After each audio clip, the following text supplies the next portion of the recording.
In the heart of Yemen's enigmatic eastern province of Al Mahra, nestled in the arid desert landscape, lies a haunting marvel that has baffled locals for centuries. A colossal yawning pit, approximately 98 feet wide at the opening and which widens to 380 feet at its base, seemingly plunges into the depths of the earth. This enigmatic geological formation, known as the Well of Barhout, has earned a more ominous nickname, the Well of Hell.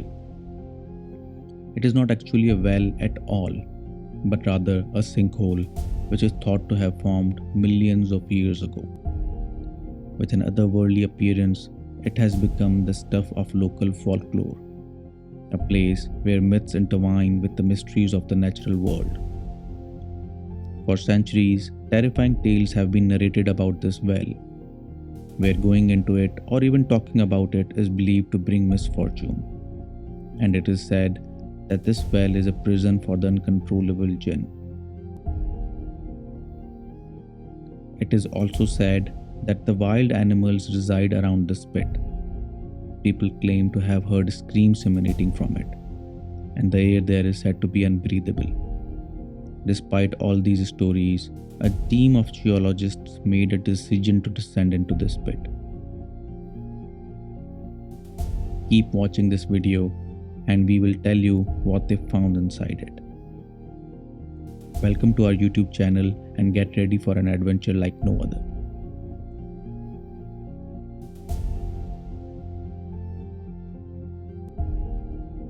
Near the border of Oman and Yemen, nestled on the eastern shores of Yemen, lies a stark and eerie landmark in the vast desert landscape. It's a site that has captured the imaginations of locals for generations. A perfectly round and deep pit, resembling a colossal eye staring up from the earth. This pit is known as the Well of Hell, and its depths plunge an astonishing 366 feet into the ground. But what makes this place particularly intriguing and at the same time terrifying is the beliefs associated with it. Locals maintain that anyone who dares to descend into this pit will forever be lost, unable to return. It's as if the Well of Hell holds an inescapable grip on those who venture too close. A place where the boundaries of reality and myth blur, leaving those who approach it with a sense of foreboding and wonder.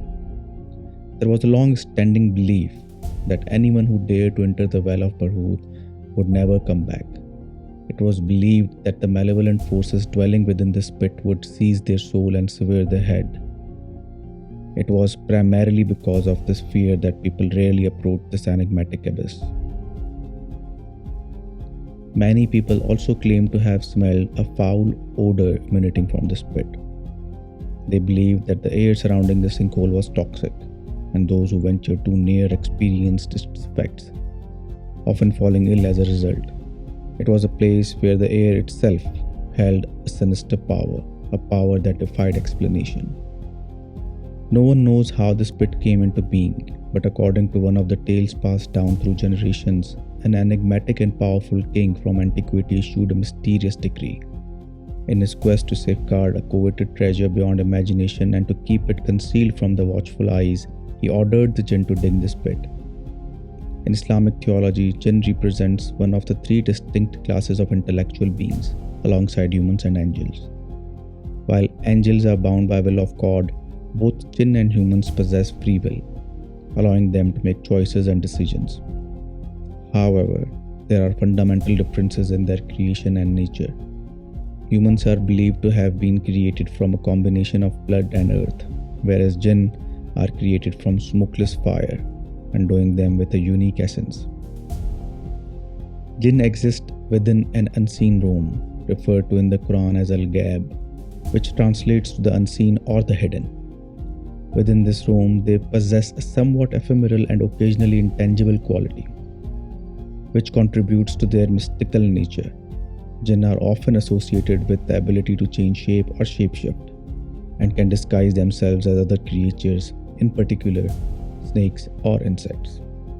In Islamic stories, jinn are often connected to spooky places like dark caves or places infested with pests. This association adds a sense of mystery and sometimes fear to these locations. Jinn are believed to live in hidden and mysterious rooms, making them part of stories about things that are supernatural or not easily understood. By linking Jinn to these kinds of places, Islamic stories create a contrast between what we can see in the physical world and what exists in the hidden world, which is often depicted as the home of the Jinn. This connection between Jinn and spooky places adds depth and intrigue to Islamic folklore, where these beings are featured in stories that both caution and captivate, reflecting the enduring interest in the unseen and the mystical in Islamic culture. Another intriguing perspective suggests that this well was utilized as a prison to confine malevolent jinn or demons. According to local lore, these wicked entities were sealed within the depths of the well to prevent them from wreaking havoc upon the world. The notion of supernatural beings held captive in the heart of the earth lends an eerie and spine-chilling dimension to the mysteries surrounding the Well of Barhout, leaving us to contemplate the battles between good and the evil that may have transpired in its shadowy depths. There's yet another belief among the people that nearing the well's vicinity can have a peculiar and unsettling effect. According to locals, it can seemingly draw individuals closer to its depths. It's as if the well possesses a magnetic pull, compelling those who approach it to venture closer, almost as though it has a mind of its own. This eerie notion adds an extra layer of intrigue to the mystique of this well. Indeed, there is yet another belief that venturing too close to the well may invite ominous events. Many hold the conviction that approaching the vicinity of the well carries with it the risk of encountering malevolent occurrences.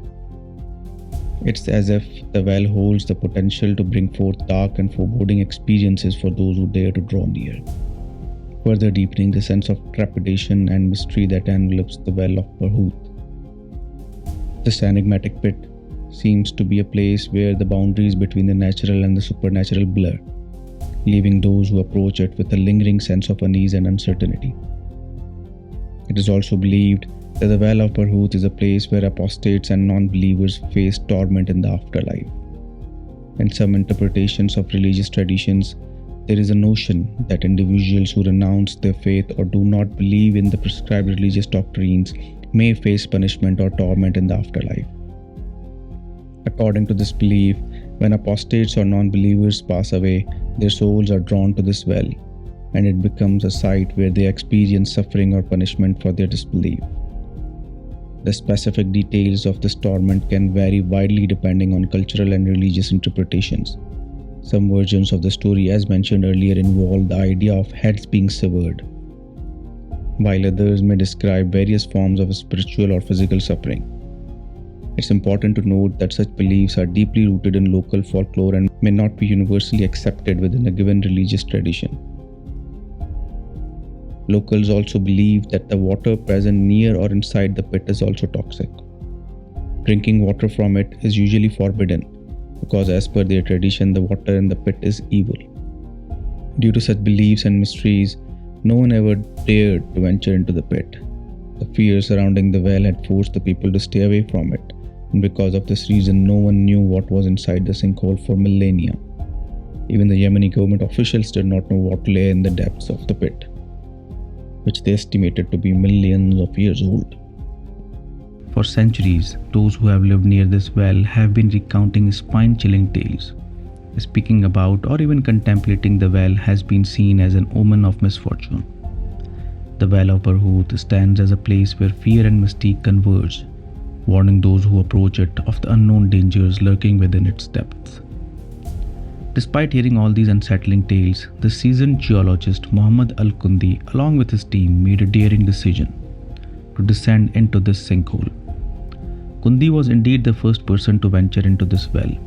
As he descended into the pit with the aid of a rope, he claimed to feel absolutely fearless. His primary concern was not supernatural entities but rather the potential presence of explosive materials or hazardous substances, given Yemen's history of conflict and civil war. During times of war, people often seek refuge in caves and similar natural formations to protect themselves from the violence above ground. Consequently, these hiding places can become targets for military operations. Pilots may drop bombs into such locations to disrupt enemy activities, damage infrastructure, or weaken the defensive positions of those taking shelter there. It's a harsh reality of conflict where even the natural sanctuaries can become zones of peril. Anyway, Kundi led a team of 7 individuals, all of whom displayed remarkable courage in the face of the unknown. Their mission was not without risks, but their determination to uncover the secrets of the Well of Barhout drove them forward. Their exploration revealed a breathtaking spectacle that defied the local legends. Instead of encountering the feared Jinn, the team was greeted by a remarkable and untouched ecosystem. They discovered mesmerizing waterfalls, cascading gracefully, and the walls adorned with stunning stalactites and stalagmites. The sinkhole had become home to an array of wildlife, including toads, snakes, and beetles, thriving amidst this subterranean oasis. While expedition did uncover a few unfortunate instances of fallen birds, their discoveries illuminated the extraordinary beauty and resilience of life that had managed to flourish within the Well of Hell. According to the team, the 366-foot deep cave passes through 2 layers of rock. The top layer, about 200 feet thick, is porous and permeable, allowing water to filter down to a second less permeable layer, at which point it flows into the cave, creating 4 150-foot tall waterfalls. This natural phenomena highlights the intricate processes that shaped the landscape over millennia. It's a beautiful reminder of how geological forces can create awe-inspiring features like the waterfalls within the Well of Barhout. Kindi's account of their expedition into the Well of Barhout challenges the ominous tales and superstitions that had surrounded it for centuries. He stated, "All we saw was pure fresh water down there," emphasizing that they encountered nothing of the dreaded supernatural or toxic nature that the local legends had suggested. There were no jinn, and nothing supernatural had happened. Even the water that for millennia was said to be poisonous and associated with malevolence, possibly due to the mysterious and foreboding appearance of the well, was not toxic. The expedition revealed the water in the well was actually pure fresh water, and the team even drank from it without any apparent harm. To further dispel any doubts, he also took samples and analyzed it with some colleagues in one of the local universities of Oman. The result of their analysis were clear. It was fresh and normal water. Al-Kindi's scientific analysis provided unequivocal evidence that the water in the Well of Barhout is safe to drink. This revelation contradicts the long-held belief that the water was poisonous or malevolent, further dispelling the myths and mysteries that had surrounded this natural wonder for centuries. Beliefs about the malevolence of certain waters or places are not unknown in various cultures around the world, and are typically tied to local traditions, legends, and stories. While such beliefs can add an air of mystery and intrigue to a location, they should be understood as cultural expressions rather than objective truths. The walls of the pit were adorned with stunning stalactites and stalagmites, creating a mesmerizing and otherworldly landscape. Stalactites are icicle-like formations that hang from the ceiling of the caves and underground spaces, while stalagmites are similar formations that rise from the cave floor. These geological wonders are typically formed over long periods of time as mineral-rich water drips from the cave ceiling and slowly deposits minerals, layer by layer, creating these unique and intricate formations. The presence of stalactites and stalagmites in the Well of Barhout is a testament to the geological processes that have shaped this underground environment over countless years.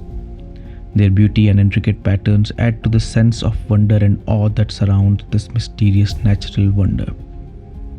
The long-standing rumors of a foul odor emanating from the Well of Hell have also been addressed by Al-Kindi's exploration. According to him, most of the cave does not have a bad smell. The areas that do have an unpleasant odor are primarily due to the presence of deceased birds that have fallen to the cave floor. As these birds decompose, they emit an unpleasant odor. They used gas detectors in the Well of Barhout, which revealed that the air in the well was indeed clear and devoid of any toxic gases that may have any foul smell to them. This explanation dispels some of the supernatural or malevolent associations that were previously linked to the well's smell, highlighting a more natural and biological causes. They also found snakes in the pit, which is a common occurrence in sinkholes. As these snakes find their way into the pit, they have access to a variety of prey items that fall from above. With few or no natural predators to keep their population in check, the snake population can thrive in such an environment. These observations and explanations serve to demystify some of the Wellofbarhout's more eerie aspects, showing that there are scientific and natural reasons behind what were once perceived as supernatural or ominous phenomena. The human tendency to craft stories and myths around places that are unknown or difficult to access is a common phenomenon. It often arises when people want to explain or justify certain aspects of these locations.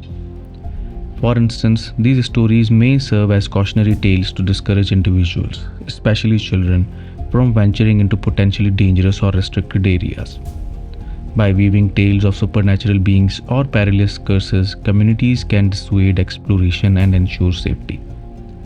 Additionally, such stories may also convey a sense of ownership or guardianship over a particular place. By attributing support from spirits, jinn, or ghosts to a location, people can assert a cultural or historical connection to it, reinforcing its significance in their collective identity. In essence, these myths and narratives help communities shape their understanding of the world around them, preserving traditions, imparting wisdom, and defining the boundaries of their physical and cultural landscapes. Undi's perspective underscores how this mission aimed to challenge and possibly alter the perceptions of at least one of these revered locations, the very places that have been subject of steadfast local legends for generations. It serves as a testament to the power of first-hand experience and scientific exploration in shaping people's understanding of their surroundings, even in the face of deeply ingrained beliefs. Certainly, this mission to the bottom of the Wellofbarhout won't eliminate the millennia-old belief in Al-Kab and the beings who are said to reside there, but it will definitely serve as an educational purpose. If you enjoyed these facts about the Eiffel Tower, give this video a thumbs up. Subscribe for more captivating stories and don't miss out on our next video. Thanks for joining us today.